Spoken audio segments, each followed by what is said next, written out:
Well, another person who has his hands full, Donald Trump. He's rallying thousands in crucial swing state Michigan, warning about Biden's EV push and what it means for their jobs.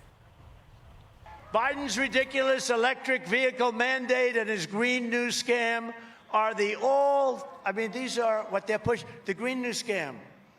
Nobody even knows what the hell's going on. A vote for Biden is a vote to send tens of thousands of Michigan jobs to China and other places that we don't want them to go. A vote for Trump is a vote to keep those manufacturing jobs in America. Well, joining us now is Sunday Morning Futures anchor Maria Bartiromo. Good morning to you. Hey, Guy, how are you? Doing so well. So that was a thematic preview, I would say, of a major bone of contention that we're going to see ahead of a general election should Trump become the nominee as expected. What do you make of that attack line?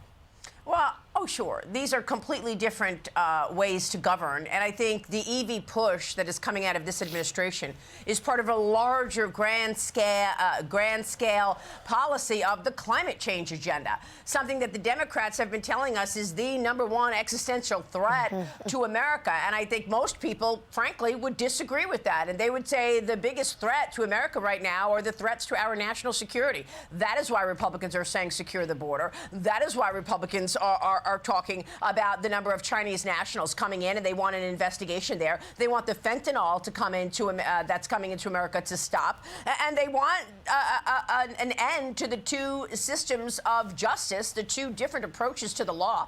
Rachel, you just mentioned this huge fine, this huge judgment, $355 million against Donald Trump. We're going to talk about that this morning and compare it to what we're seeing, the potential criminality in plain sight, if you believe the House Oversight Committee, where we've had more witness testimony against Joe Biden. And what happens this week? The DOJ hits back against someone who we were told was among the most trusted whistleblowers that the department had ever used. Apparently, this one person was a trusted whistleblower, human confidential source. For years, he was being paid in the 6 digits and incredibly trusted. And now, what do we see? He's being charged for the DOJ claiming that he lied when he said that a Burisma executive told him that you have to give one Biden $5 million and you got to give another Biden $5 million. Joe and Hunter each got $5 million in bribes from Ukraine. So you've got these two different stories playing out and two different approaches to the law,